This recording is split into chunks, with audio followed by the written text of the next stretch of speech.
ঘটনা শেষে আপনাদের জন্য থাকে একটি বিশেষ প্রশ্ন, আর এই ঘটনার শেষেও রয়েছে আপনাদের জন্য বিশেষ প্রশ্ন। তো চলুন আজকের ঘটনাটি শুরু করি। এই ঘটনাটি ঘটেছিল 2017 সালের শেষের দিকে। আমি এবং আমার 3 বন্ধু নূর, নাফিস, মাহিনুর একই কলেজে পড়ালেখা করতাম। কলেজের পরীক্ষার পর তখন বাসায় বসে 1 মাসের ছুটি কাটাচ্ছিলাম। একদিন আমি এবং আমার 3 বন্ধু মিলে ঠিক করলাম যে এই ছুটিতে শ্রীমঙ্গলে বেড়াতে যাব। এক বুধবার সকালে আমরা 4 জন বাসে করে শ্রীমঙ্গলের উদ্দেশ্যে রওনা দিলাম। একটু দেরিতে রওনা দেওয়ায় আমাদের শ্রীমঙ্গলে পৌঁছাতে সন্ধ্যা হয়ে গেল। আমরা একটি ভুল করেছিলাম যে আগে থেকে হোটেল বুক করে আসিনি। আর এই সময় দর্শনীয় স্থানগুলোতে পর্যটকদের আনাগোনা অনেক বেশি থাকে। আমরা কাছাকাছি প্রায় সকল হোটেলে খোঁজ করে কোনো প্রকার সিট পেলাম না। সকল সিট আগে থেকেই বুক হয়ে আছে। পরে অনেক খোঁজাখুঁজির পর আমরা শহর থেকে একটু দূরে একটি হোটেলে থাকার জন্য একটি রুম পেয়ে যাই। হোটেলটি বেশ পুরনো ছিল, তবে এতে আমাদের কোনো অসুবিধা ছিল না, কারণ হোটেলের আশেপাশের পরিবেশ ছিল খুবই সুন্দর। সবুজ সবুজ গাছগাছালিতে ভরপুর চারিপাশ। এখান থেকে দেখা যায় দূরের পাহাড় শ্রেণী। নেই কোনো যান্ত্রিক কোলাহল, কেবলমাত্র ঝিঝি পোকার ডাক এবং কিছু সময় পরপর পাখির কিচিরমিচির শোনা যায়। আমাদের বেশ ভালো লাগলো হোটেলটি। হোটেলের রিসেপশনিস্ট আমাদের জিজ্ঞাসা করল, স্যার, আপনারা কয়জন থাকবেন? কারণ আমাদের এখানে একটি মাত্র রুমই ফাঁকা আছে। আমরা 4 জন থাকব। বেশ, তো আপনারা থাকুন 4 জন এখানে। রুমে 2টি বিছানার ব্যবস্থা আছে। বেশ ভালোভাবেই থাকতে পারবেন। আশা করি কোনো সমস্যা হবে না। এই বলে রিসেপশনিস্ট আমাদের রুমের চাবি দিয়ে দিল। রুমে প্রবেশ করেই দেখলাম বেশ বড় 2টি বিছানা এবং সাধারণত হোটেলে যেসব চাদর বিছানো থাকে সেই ধরনের চাদর বিছানো। নূর প্রথমে ওয়াশরুমে প্রবেশ করল। মাহিনুর এবং নাফিস নরম গদিওয়ালা সোফার উপর বসে পড়ল। আমি বসলাম বিছানার উপর। হঠাৎ মনে হলো দরজার বাইরে কে যেন আমাদের ডাকছে, মহিলা কণ্ঠ। আমি রুমের দরজা খুলে দেখি এক মহিলা আমাদের সামনের রুমের দরজার সামনে চুপচাপ দাঁড়িয়ে আমার দিকে অসহায় দৃষ্টিতে তাকিয়ে আছে। আমি পেছনে ফিরে মাহিনুরকে ডাক দিলাম, মাহিনুর। পরে আমি আবার সামনে তাকাতেই দেখি সেখানে কেউ নেই। মাহিনুর এসে আমাকে জিজ্ঞেস করলো, কি হয়েছে? ডাকছিস কেন? আরে এই তো কিছুক্ষণ আগে একটি মহিলা আমাদের ডাকতেছিল। আমি এসে দরজা খুলে দেখি একটি মহিলা দরজার সামনে দাঁড়িয়ে আছে। তখন আমি পেছনে ফিরে তোকে ডাক দিই। আবার এদিকে ঘুরতেই দেখি মহিলাটি নেই। আরে ধুর, তোর কোথাও কোনো একটা ভুল হচ্ছে। আমি তো রুমের ভেতরেই ছিলাম। কই, আমি তো কোনো ডাক শুনিনি।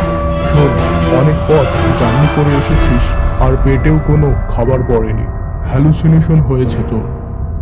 তবে শুনেছি এইসব পুরনো হোটেলে বিভিন্ন প্রকার অতৃপ্ত আত্মারা ঘুরে বেড়ায়।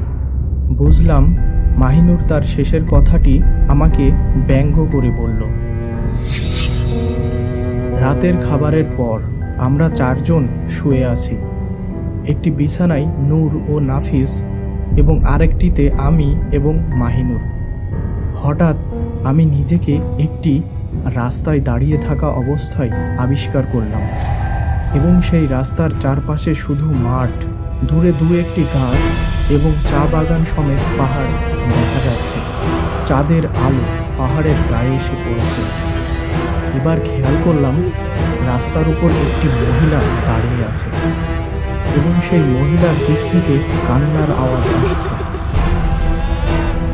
মহিলাটির কাছে গিয়ে দেখি এই সেই একই মহিলা যাকে আমি আমাদের রুমের সামনে দেখেছিলাম। সে যেন আমার কাছে কোনো সাহায্য চাচ্ছে এবং কান্না করছে। হঠাৎ পাশ থেকে একটি বাচ্চার কান্নার শব্দ শুনতে পেলাম। ওদিকে তাকিয়ে দেখি বাচ্চাটি একটি গাছের নিচে কান্না করছে।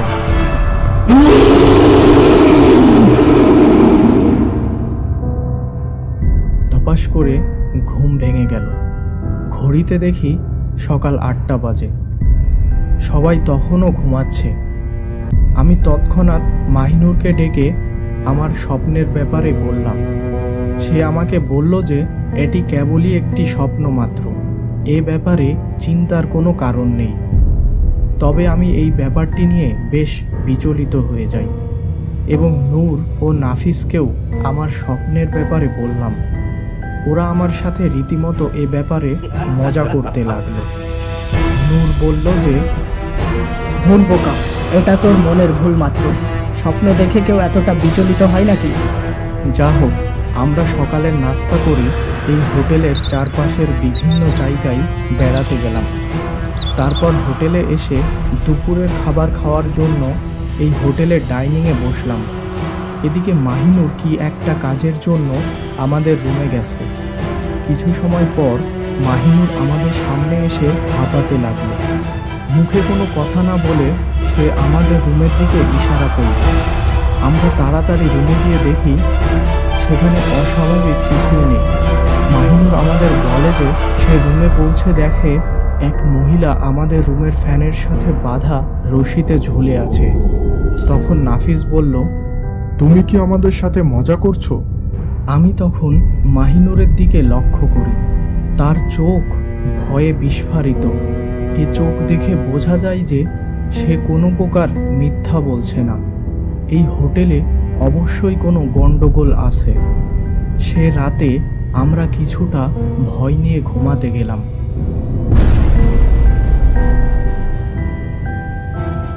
সকালে ঘুম ভাঙে নূর ও নাফিসের ডাকে। খেয়াল করি যে মাহিনুরও ঘুম থেকে উঠে পড়েছে। নূর ও নাফিস দুইজনই বেশ চিন্তিত।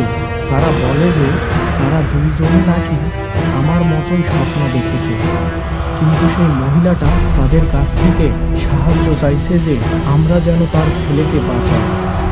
তখনই আমরা এই হোটেলের ম্যানেজারের সাথে দেখা করতে যাই। অনেক চাপাচাপির পর সে আমাদের সব ঘটনা খুলে বলে। 5 বছর আগে এই রুমে একটি লোক তার স্ত্রী এবং একটি বাচ্চা নিয়ে এসেছিল। লোকটি তার স্ত্রীকে অনেক নির্যাতন করত। হোটেলে ওঠার 2য় দিন পর লোকটি তার স্ত্রীকে ফ্যানের সাথে রশি বেঁধে ঝুলিয়ে দেয়। এমনকি সে তার বাচ্চাটিকেও মেরে ফেলে এবং দূরে কোথাও মাটিতে পুঁতে ফেলে। আর এরপর থেকেই সেই মহিলাটির আত্মাটি মাঝে মাঝেই ওই রুমে যে থাকতে আসে তার কাছে সাহায্য চায়। ম্যানেজার আরও বলল, আমরা সাধারণত এই রুমে একা কাউকে থাকতে দেই না, কিন্তু তোমরা 4 জন ছিলে বলে মনে করেছিলাম তোমাদের সাথে এমন ঘটনা ঘটবে না।